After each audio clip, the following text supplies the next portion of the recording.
Well, hello, everybody. Welcome. Welcome. I'm going to go ahead and pull up our chat. I'm excited because we're going to have a great conversation on something that I think we all think about and stress about, about branding. So, Ashley and I actually met. We were trying to figure out which summit we met speaking. We were both speakers at a summit. We just don't remember which one it was. So, I hate to tell you that. But we were both speaking at a summit and then kind of chatting back and forth with LinkedIn. And she was telling me a little bit about what she does. And I was like, wow, this is great. And I feel like so many people can benefit from a conversation. And so she has graciously decided she would, give her time and show up for you guys on my platform to share what she does as a brand marketing messaging strategist. And this is what I like. I like that it's a messaging because your brand is a message. It sends a message about who you are, what you stand for, what your values are, and what people can expect when they're in your space. And what's very interesting, and we didn't talk about this, but this is just open with, they did a research study because when you think branding, you usually think small business owners or businesses or business, right? And so you can tend to think, well, if I don't have a business, I don't need a brand. They recently did a study that said that when people are even looking for a doctor, they want their doctor to have a brand. That we live in this now social media driven world where you have a brand, whether you realize it or not. You might just have a personal Facebook profile, but you have a brand. And so what the message is, what is the messaging that you want? And I will throw up here really quick too. Ashley does have a free guide. So we'll be throwing this up throughout the time together. So if you guys want to go ahead and grab that, you can. If you're catching the replay, please, it'll be in the link in the show note links. And if you're catching the replay, please comment, still engage. I go back, I read all the comments. So would love to hear what you think. So Ashley, so first I'm kind of curious, what kind of got you into helping people with their brand messaging? Yeah, I didn't even know brand messaging existed years and years ago. And I have always been in the communications space, at first in international development and then local nonprofits. And marketing and communications, in my opinion, are sort of two sides of the same coin. And so the more I did small business marketing and content creation and copywriting, the more I realized that, oh, there's this thing called brand messaging strategy behind it, at the foundation of it. That is actually what all of the content and copy and graphics and everything that you put out into the world is based upon. Or ideally, that's the truth, right?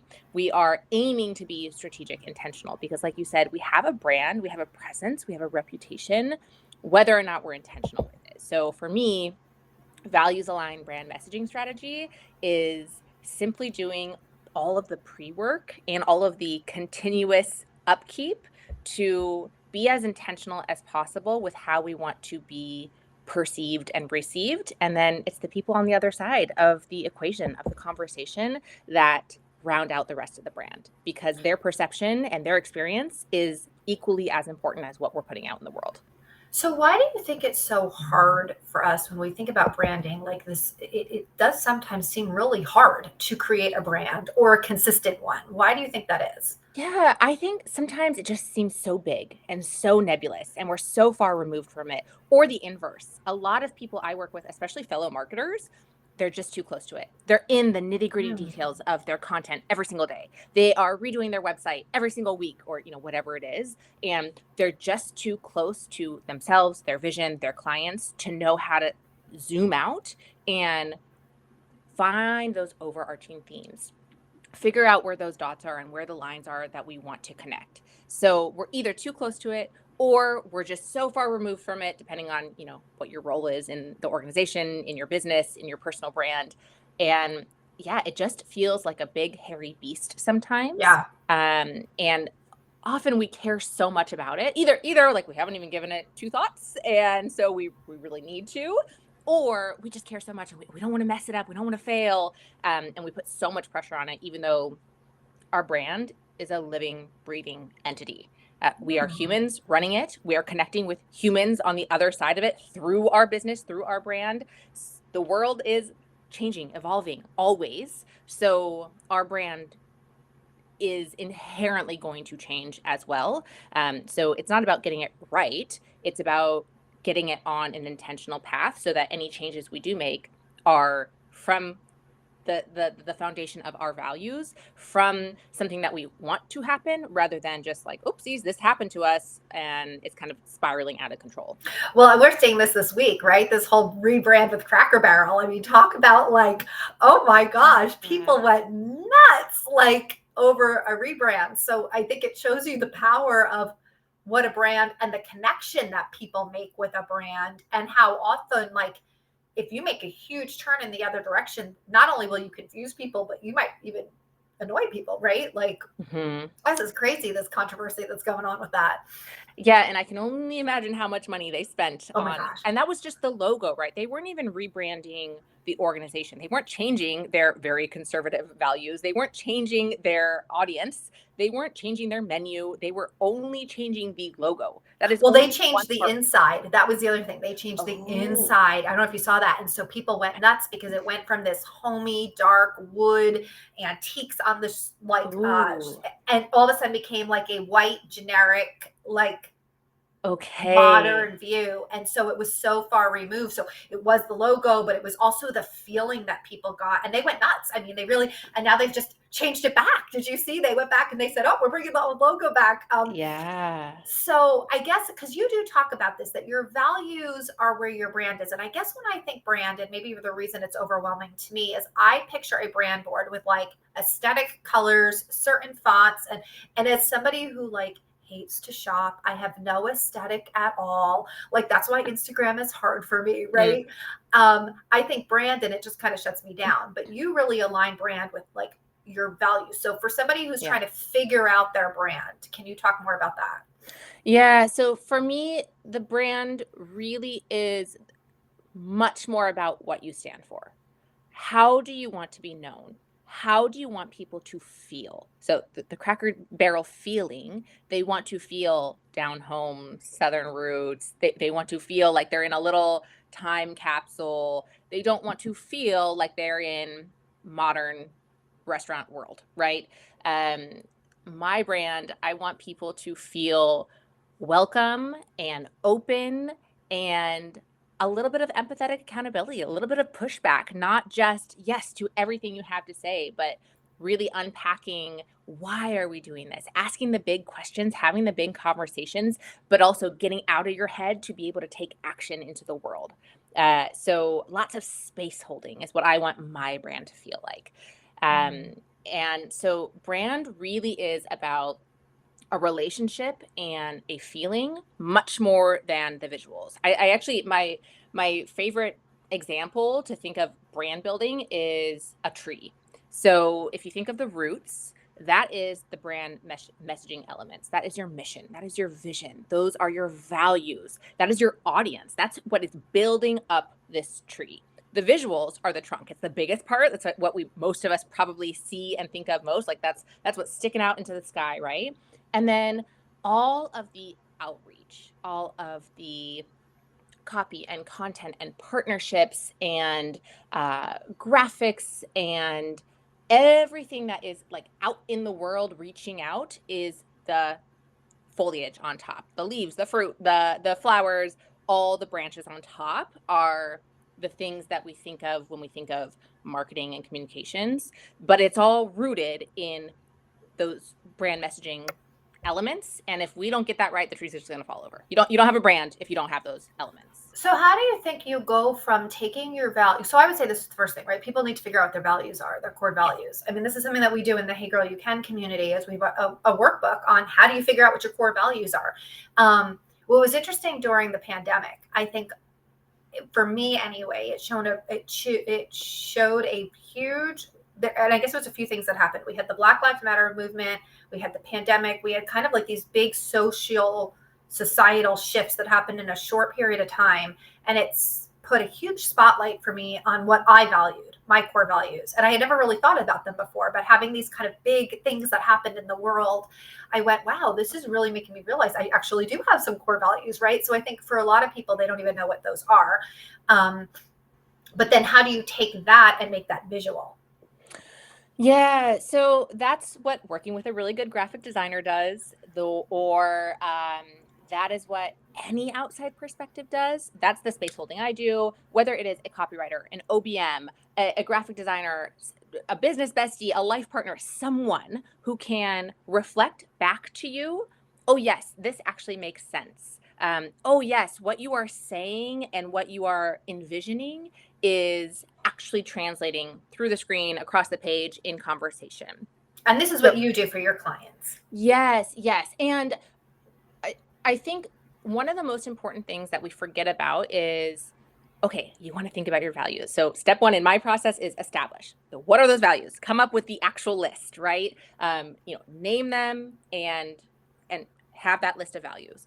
But what most of us forget is to define them, because you and I might both value openness or transparency, and it can manifest completely differently. Maybe I would never ever talk about finances and you do weekly finance reports to the public. Maybe I would talk about my health journey, but you would never, even in a million years, talk about a diagnosis that you have. Both of those are transparent, and both of those are manifesting differently in your business, right? So defining is step two, and then that application phase. That's where the graphics come in. That's where the copy comes in. That's where deciding your tech stack, deciding your rates, deciding who you're going to hire, the types of people you're going to work with, what position to hire first. All of those things are a direct reflection of your values. Again, whether you are intentional about it or not, kind of subconsciously, you're going to be making these decisions anyway. So if you have this list that is clearly defined, what they are and what it means to you, these values, you're able to cross-reference anytime you have a tough conversation, anytime you have a big investment, anytime you have a pivot, anytime you have the little day-to-day granular decisions that you need to make, so that you're not just starting from scratch every time. And if you have to explain it to anyone, like a team, like an investor, like clients, I need to raise my prices. Here's why. I'm pointing directly to my value here. Then you're able to build that trust much more clearly and organically than just sort of, I pulled this out of thin air, deal with it. Yeah. So for me, values are really, really important for those visuals that you mentioned. And again, if you can't physically imagine them in the world, recruit help. But also for any other element of your business, it's just so essential to every single part of running a business and building a brand. Yeah. And it's so interesting because, and I want you to share what it is that you have here with the About Page Architect, but how many times have you gone, I know I've had this, where it's like you look at somebody's Instagram or you look at their website or you look at whatever it is visually, but then when you actually get to know them and their work, there's like this disconnect. And what it does is it makes you feel like, are they lying to me? Was I tricked? Like it does give you, when you talk about branding, building trust, there is a disconnect, right? Like if you really had, and sometimes it's really, I think, very subtle. I'll give you an example. I keep coming back. People keep saying to me, I should use red in my branding because I have a lot of bold, but red is a color that for me is so aggressive and fiery and confrontational that it's so misaligned with like how I feel, right? That I'm like, I could never use red in my branding. It would just feel off. I'm still figuring out my branding, guys. So like, I do not feel like I figured this out. This is something that's constantly evolving. Yeah. Which is why I'm loving this conversation. But you're right. There's like this, what you get from somebody in their space and then how they are. And I do think that sometimes that's just because, and this is where I'm personally working. So you guys know, I always show up, I kind of tell you where like I'm at and where I'm personally trying to grow is, am I showing up in who I am, or am I showing up in who I think other people want me to be? You know? Yeah. Okay. So I have many thoughts on this. So one, on the instant no to the red, sometimes that is the best place to start. When you have an infinite number of options, right? It could be any shade, any hue of the entire rainbow, like look at the color codes. There are, I don't know, I'm sure graphic designers know exactly how many color codes there are, but like 10,000, right? Or, however many. Probably like 500,000, honestly. There's probably so many. Yeah. Red, awesome. That is a wonderful place to start. Actually, and even with values work, sometimes my favorite way to figure out what we do value is to figure out what we would never stand up for, or what we would be mortified to be known for. Sometimes those negative feelings are able to then direct us toward the positive, what we do. I love that. So I think no red, awesome. Why? Where can we go from there? What's the opposite of red? What would be that feeling? That sort of thing. Yeah. So that's one thing. And then the consistency conversation. I know we talked about this a little bit before we even recorded, but there's consistency in cadence, which is really, really hard for a lot of people. And then there's consistency in how you show up and how you make people feel, which is the most important part. Yes, if you say you're going to go live every Tuesday and you drop the ball every other one, your audience might care about that, right? But if you say that you stand for something and then go the complete opposite direction, your audience will really, really care about that. You will lose that trust instantly. Consistency is the best way to gain trust. Consistency, again, in how you speak, how you show up, what you speak about, who you're speaking to, and especially how you want to be known and how you want to make people feel. That consistency is the fastest, most efficient way to build trust. And anytime you are inconsistent, think of, you mentioned Black Lives Matter. Think of all the brands that posted black squares in 2020 and everyone said, this is so disconnected. This is not it. You are not actually supporting this movement. And they dropped the brands. They were canceled, right? That inconsistency, jumping on a bandwagon because they thought they had to, it was politically, was so much more detrimental than doing nothing or just staying in their lane. Because when you are inconsistent, it is the fastest way to break that trust in yourself and with others, with your team, with your investors, with your audience. Yeah. So that consistency is so, so, so important. Can you share really quick what this page about Page Architect is, though, for people who, because I do guys want you guys to be able to grab this. Okay, so the About page is one of the most important and trickiest pages to write on your entire website. So many of us either get so rambly about our entire life story or career path, especially for us multi-passionates who have had many, many winding steps to get here. And we think, well, we just have to write our entire life's novel on this page. Or they don't talk about themselves at all, or they don't mention their audience at all. So this is a 3-part workbook to edit, audit, and really refine your About page so that you can cut out jargon. You can cut out my biggest pet peeve, which is the word help. You can. Okay, wait, we have to go back on this because I don't use that word either. And that's funny because I don't hear that all from people. So I'll tell you why, but tell me why you is that your pet peeve? I just feel like it's a bit of a cop-out for almost all cases. If literally helpfulness is one of your core values, you use help all day, every day, you do you. But for most of us, lots of coaches, service providers, the classic I help statement that we were all trained to do in business, online internet speak, 5-10 years ago. I just feel like there's almost always a more descriptive, more powerful verb to explain what it is you do. I coach, I guide, I facilitate, I partner with, I hold space for, I XYZ, whatever it is, you're probably doing so much more than helping. Or I see it so often in like fundraising. Like we're raising money to help eradicate malaria. No, you're raising money to eradicate malaria. You're not trying to help. You're trying to do this thing, right? So people use it as like a modifier, and it just weakens the entire message. So help is like my personal vendetta. I don't know why. All right, if you're watching live or if you're watching the replay, you have to tell us your thoughts on this. What do you think about the word help? So I'll tell you the reason I don't use it. I feel like it is a condescending word. It implies that there's something wrong with you and you need help. And I believe, going back to our core values, I believe that people are made in the image of God, that they are perfectly created, that the way that they are, that everybody has gifts, everybody has talents, and the things that are our weaknesses are where God steps in to make, to show off. And so even your weaknesses are your gifts kind of thing.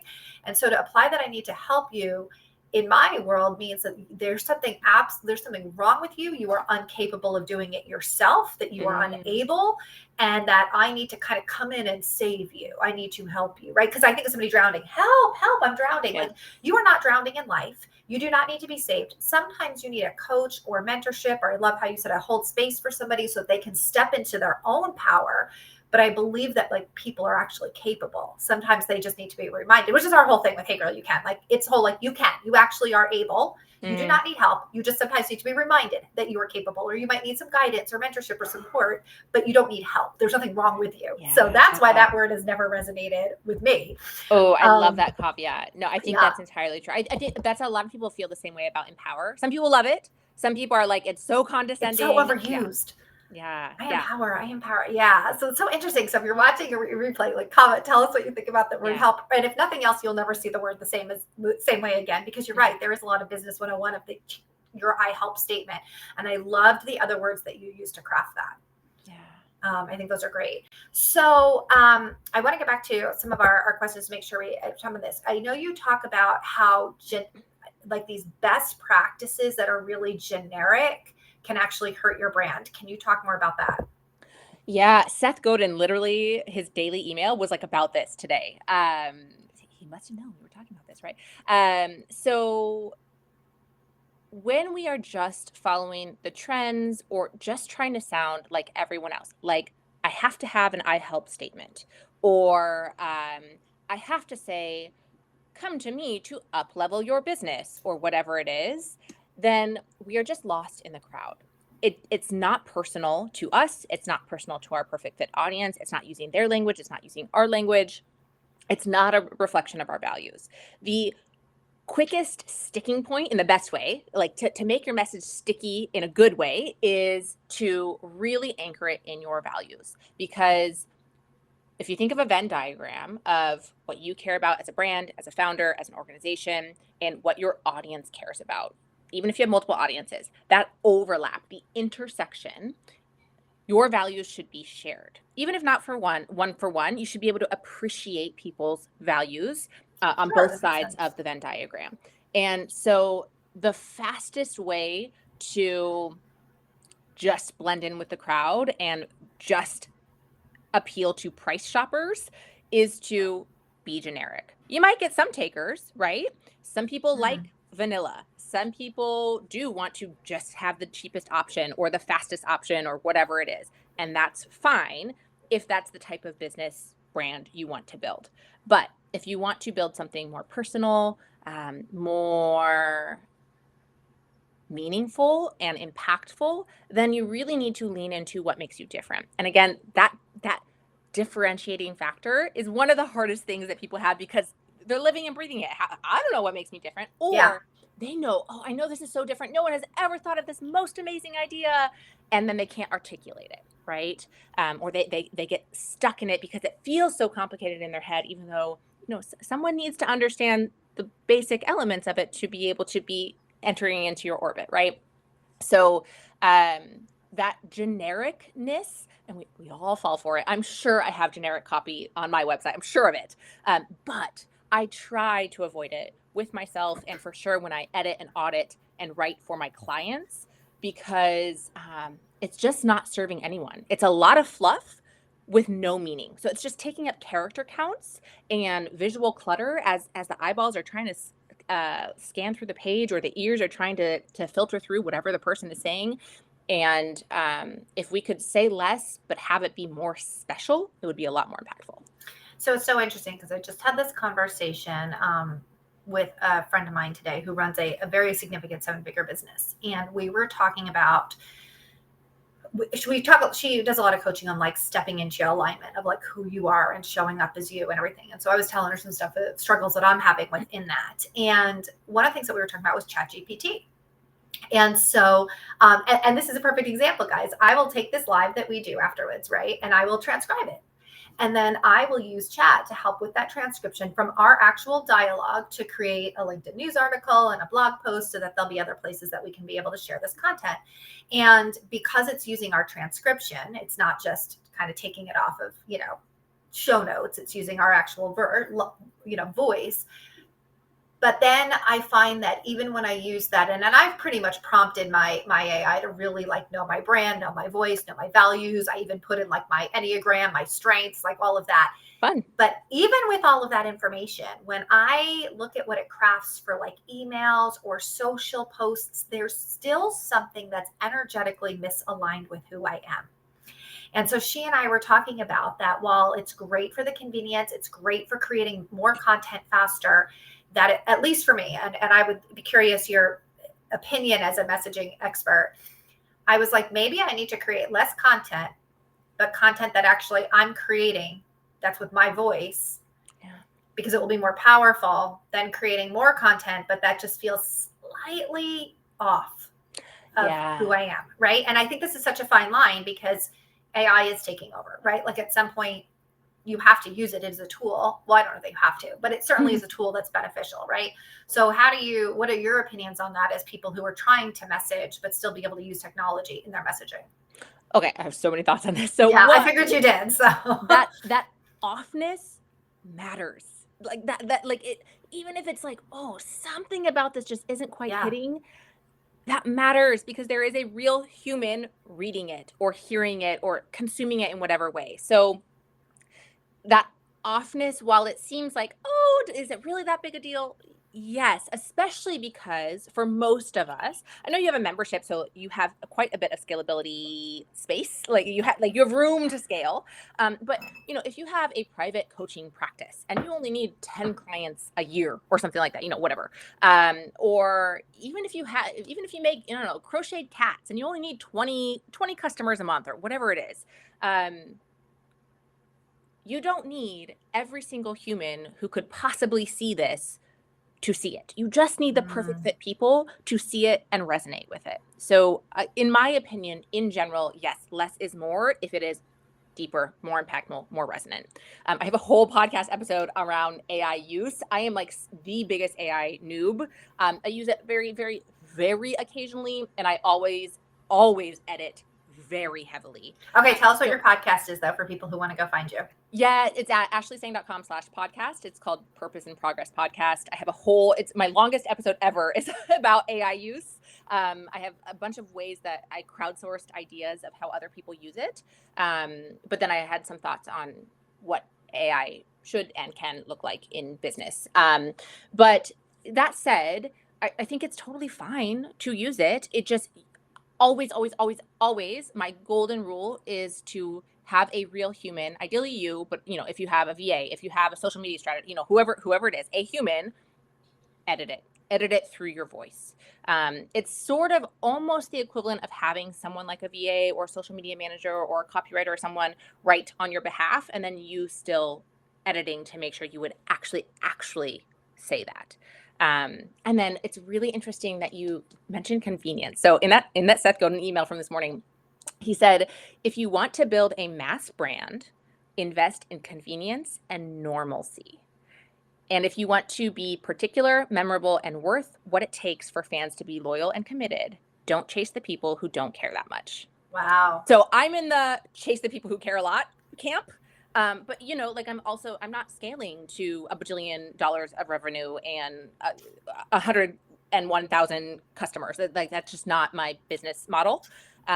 So it depends on what you want, and that comes back to your values. He wrote a book and he talked about, I forget, it was like a famous book, fairly recent, I think, about 1,000 raving fans. How you could basically scale $1 million business with 1,000 raving fans, and we think we need 100,000 followers. And how it's really that less is more. And interesting, just even with that, I've been working with a social media girl, and she's been having me literally chainsaw.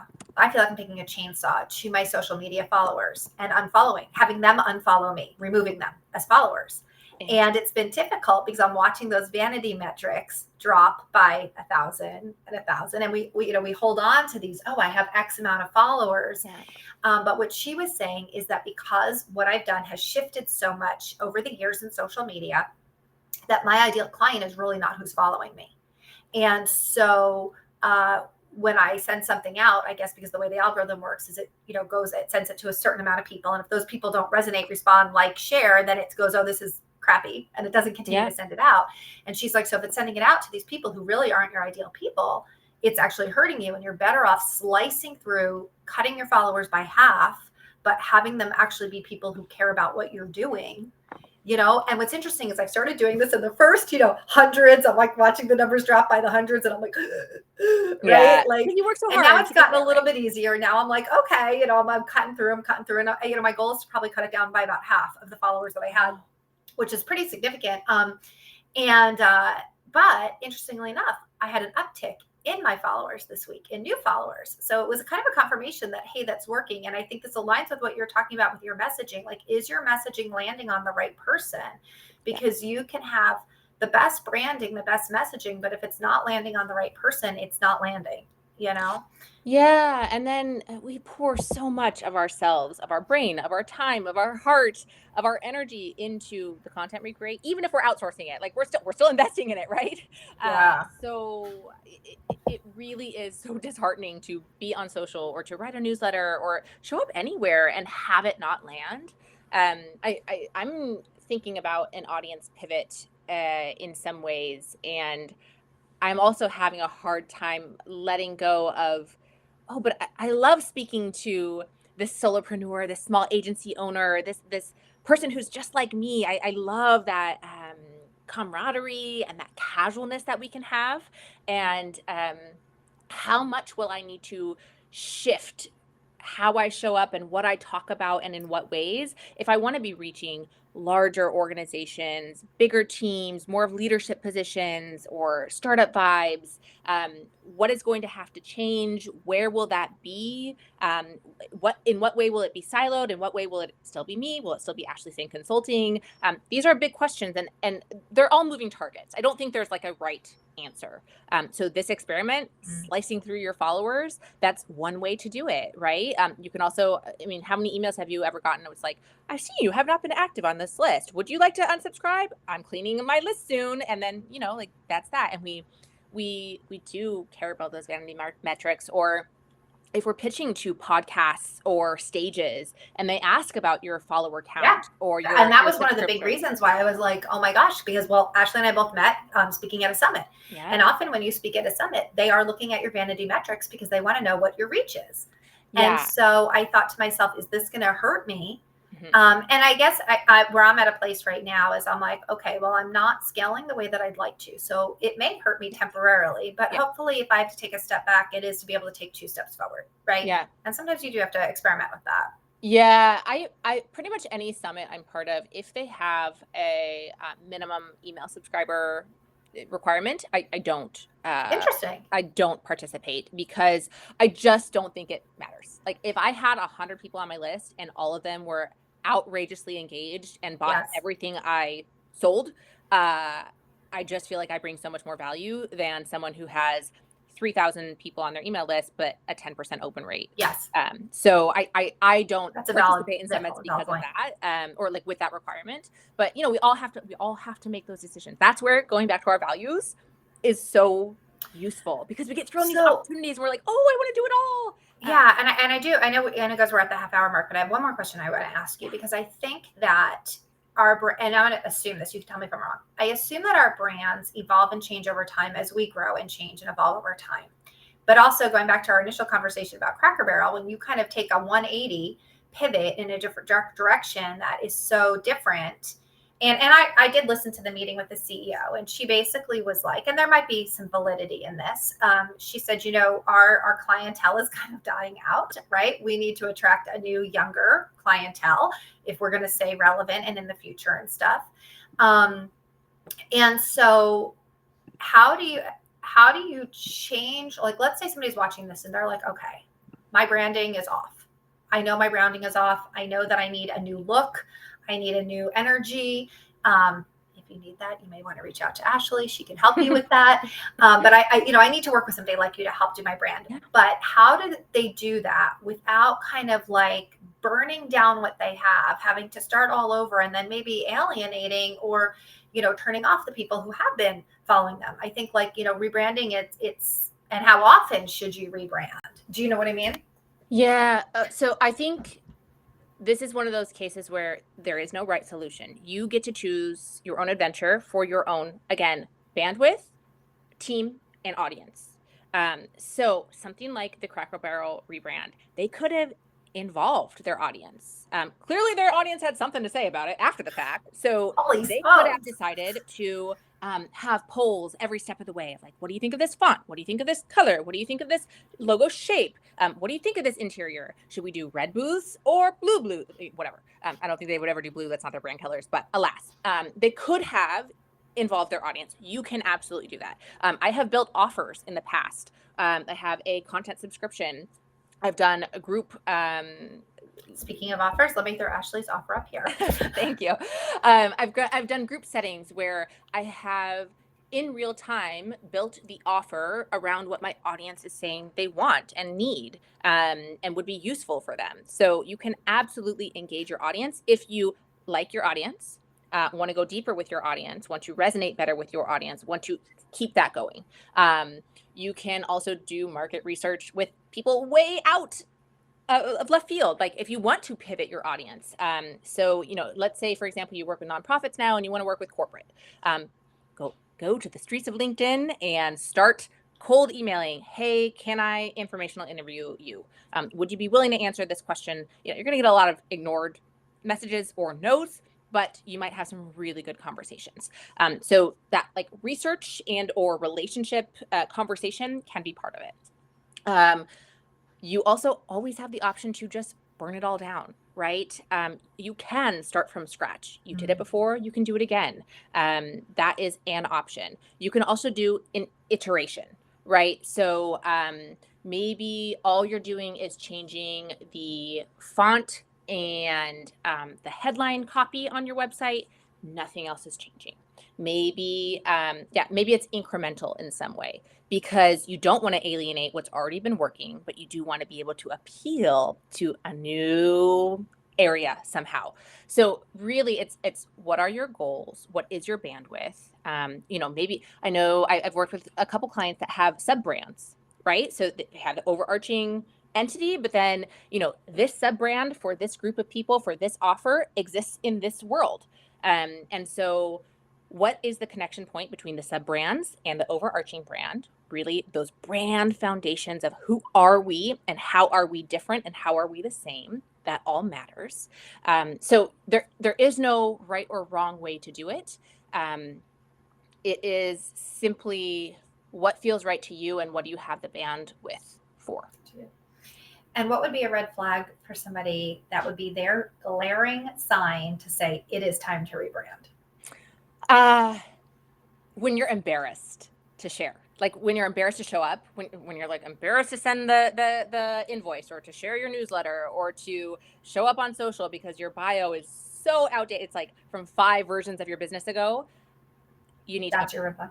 Yeah. When you are embarrassed to show up and share, then something's got to change. You gotta catch up your brand presence to your vision and where it is that you are, and especially where you want to go. So tell people how you work with them. How can they work with you? What do you offer? Thank you. So I do consulting. So it is lots of space holding, question asking, real-time thought partnership. So I do live consulting calls. I do month-long co-creation asynchronously, which is really nice for fellow mamas, or just like the deep thinkers who like to sleep on it, or ask their team or research or do something like that. And then I do brand messaging intensives. So it's really deeply personal. We get in there, we get all of those big ideas out of your head and heart and onto paper so that they can translate to the people who need and want exactly what you have, and to anyone you're outsourcing to: social media manager, copywriter, graphic designer, web designer. When you are launching something new or rebranding, or simply, man, I've had some really good success. Can I figure out what's been working here? That is the time to do that brand messaging intensive. So those are the 3 main ways I work with people. But really it all comes down to holding space for them, validating their ideas, and pushing back when things are not lining up so that they can eventually line up. I love this. So guys, if you grab this About Page Architect, this is going to be the best way for you to connect with Ashley, because this will get you into her world and into where she, has offers and things like this.